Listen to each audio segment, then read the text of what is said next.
Tapi saya mau tanya dulu, kan Saka sempat bicara, mungkin teman-teman Saka yang jadi saksi pada waktu itu, mereka akan bersaksi juga di sidang PK besok.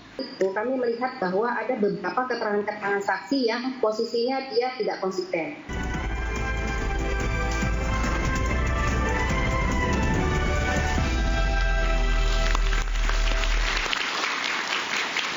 Saya langsung menuju ke pimpinan LPSK, Lembaga Perlindungan Saksi dan Korban, ada Bu Sri Suparyati di sana. Selamat malam, Bu.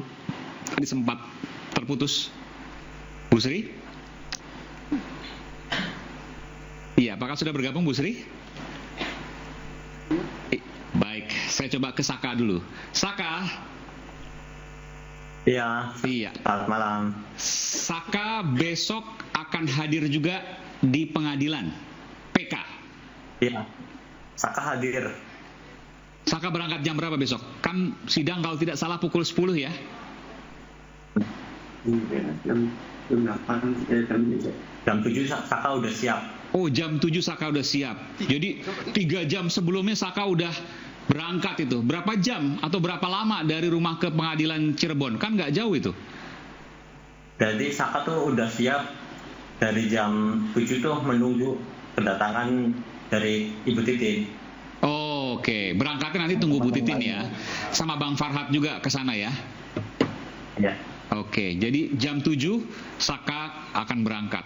Malam ini Saka rasanya bisa tidur atau enggak ini? Insya Allah Saka bisa. Bisa. Habis ini Saka tidur ya? Tidur, ya. Lalu kemudian nanti subuh bangun ya? Sholat, lalu kemudian langsung siap-siap. Ya. Apa, terakhir nih pertanyaan saya ke Saka. Apa yang Saka ingin katakan kepada seluruh masyarakat Indonesia, termasuk juga pemimpin tertingginya Pak Jokowi, Presiden, terkait dengan kasus Saka? Adakah yang ingin Saka sampaikan? Yang ingin Saka sampaikan terhadap yang kasus Saka alami. Ini ke siapa dulu nih? Boleh nggak sebutin ke siapa? Ya, jadi untuk yang Saka alami ini untuk semuanya lah. Jadi bukan Saka aja. Jadi termasuk yang 7 terpidana yang masih ada di dalam. Jadi kepengen Saka tuh terbuka dan terus terang. Saka ini pengennya nggak mau kayak waktu dulu di tahun 2016. Itu sidangnya tuh bener-bener kayak bukan sidang anak. Yang Saka alami itu bener-bener berbeda. Kenapa?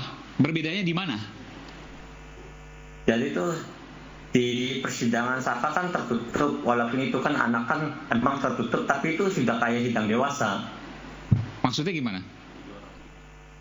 Jadi gimana? Jadi oh, hakimnya 3. Harusnya kalau anak hakimnya 1. Oh, ini hakimnya 3. Hakimnya waktu itu 3, Saka. 3. Harusnya kalau anak hakimnya 1. Bung Farhad. Ya biasanya 1 kalau hakim anak. Oke. Di pengadilan banding juga hakimnya 1. Di Mahkamah Agung hakimnya 1. Kalau untuk anak ya? Untuk anak. Tapi ini 3 kemarin. Ini di 3. PN. Iya. Oke. Apalagi yang Saka rasakan waktu sidang pengadilan di PN itu? Ya, yang Saka rasakan waktu di persidangan itu, yang Saka sampai ingat sampai sekarang itu membawa saksi-saksi Saka, yang saksi alibi Saka, bahwasanya Saka itu bersama mereka, dinyatakan itu dibantah. Okay. Dengan alasan karena ada bengkel-bengkel malam-malam. Jadi semua saksi yang Saka bawa itu dibantah semua. Bantah semua. Jadi diarahkan sesuai BAP. Besok Saka kan bawa lagi saksi-saksi itu. Kalau itu Saka kurang tahu. Yang itu sudah yang ngurus, biar pengacara aja yang mengurus. Tapi kan Saka sempat ngomong, nanti di sini kan ada pengacara Bung Farhad. Tapi saya mau tanya dulu, kan Saka sempat bicara, mungkin teman-teman Saka yang jadi saksi pada waktu itu, mereka akan bersaksi juga di sidang PK besok. Kalau dibutuhkan, mereka siap. Katanya hadir. Oke, mereka nggak takut? Mereka tidak takut sama sekali. Ini menyangkut kebenaran. Katakan kebenaran, kendati itu pahit. Luar biasa. Kita berikan tepuk tangan untuk Saka. Kita lihat juga bagaimana nanti besok perkembangannya. Baik, terima kasih Saka. Selamat istirahat. Sampai bertemu besok. Kami juga akan melakukan siaran langsung terkait dengan sidang ini. Terima kasih sekali lagi Saka. Terima kasih. Assalamualaikum. Waalaikumsalam warahmatullahi wabarakatuh. Saya ke Bu Sri Suparyati, Ibu Pimpinan LPSK. Ibu Sri, sudah bisa mendengar saya? Iya bisa. Ibu Sri? Iya. Iya.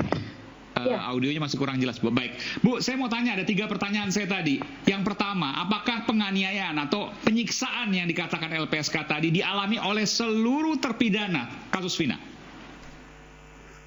Dari penelaahan yang kita peroleh, iya. Seluruh terpidana mengalami penyiksaan?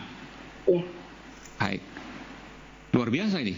Ini belum pernah diungkapkan sebelumnya. Dan Ibu harus hati-hati, saya tahu betul bahwa bukan hanya dari media, tapi Ibu sudah, LPSK maksud saya, sudah menyelidiki dalam tanda kutip ya, saya nggak tahu bahasanya di LPSK apa, sehingga menemukan adanya indikasi atau dugaan penyiksaan ini kepada seluruh terpidana di kasus Vina.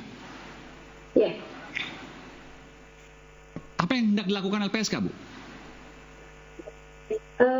Gini Mas, kalau untuk penelaahan sebenarnya kan adanya indikasi penyiksaan itu kan bagian dari hasil penelaahan.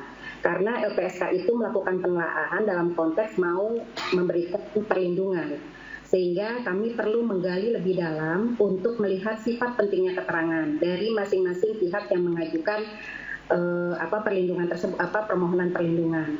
Nah, karena ini kasus yang sudah cukup lama ya, 8 tahun dan sudah ada proses persidangannya, maka mau tidak mau kami harus menemui semua para pihak untuk bisa mendapatkan dan untuk bisa menggali dan untuk bisa memperoleh posisi seperti apa keterangan-keterangan dari para pihak tersebut.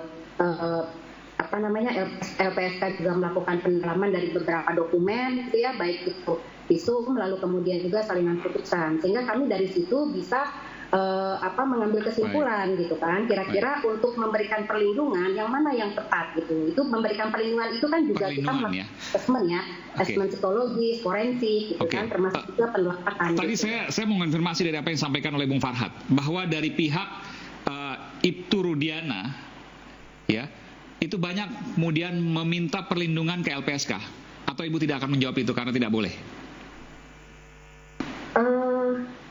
Kami waktu di awal juga sudah menyampaikan bahwa yang mengajukan perlindungan itu kan termasuk dari keluarga, baik keluarga V maupun keluarga E.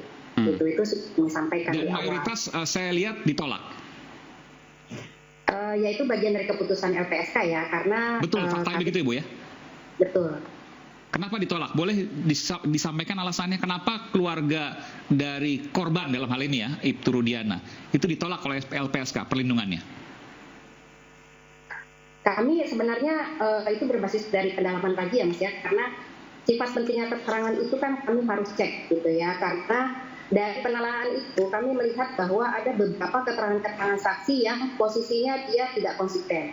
Dia berubah-berubah dari wawancara pertama, kedua, lalu kemudian ketemu lagi dengan assessment, itu tidak dalam konteks yang konsisten. Jadi selalu tidak sesuai dan selalu inkonsistensi, sehingga hal-hal seperti itulah menjadi pertimbangan, dan juga hasil assessment-nya Mas posisinya, karena assessment forensik yang kami lakukan juga.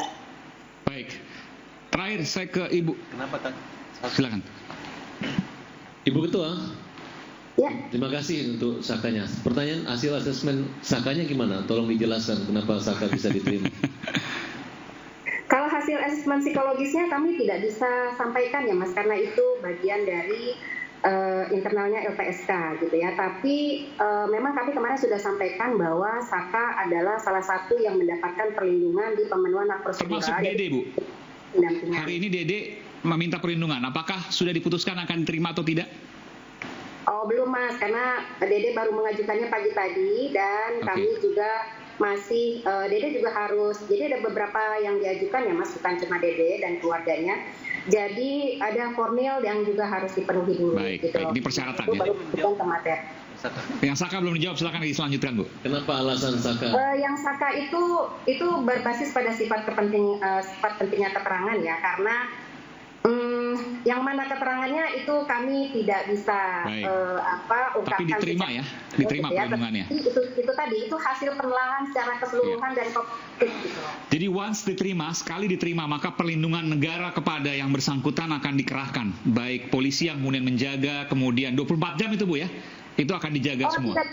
gini Mas, posisi perlindungan yang kami berikan itu hak prosedural, itu salah satunya pendampingan, bukan perlindungan fisik ya. Itu beda hal lagi dengan gitu kan. dulu misalnya barang gitu ya, beda ya. Beda Mas.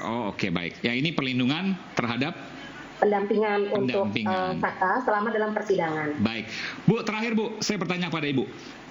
Ini kan bukan hanya, ini kan sudah 3 tingkatan pengadilan. Artinya ada pihak kepolisian, ada pihak kejaksaan, ada Mahkamah Agung di sana. Mungkinkah LPSK mendapat intervensi ketika melakukan sesuatu di sini? Saya tanya kepada Ibu dan saya berharap bahwa jawaban Ibu yang keluar adalah yang setransparan mungkin, sejujur mungkin. Enggak Pak, enggak Mas, enggak ada. Tidak ada. Dan kalaupun ada, akan maju tanpa melihat kanan kiri atas bawah, tetap strict pada kebenaran. Ya. LPSK itu lembaga yang independen Mas, jadi kita akan tetap on the track lah. Oke. Terima kasih Ibu Sri Suparyati telah bergabung bersama Rakyat Bersuara. Kita akan segera kembali saat lagi, tetaplah bersama kami Rakyat Bersuara.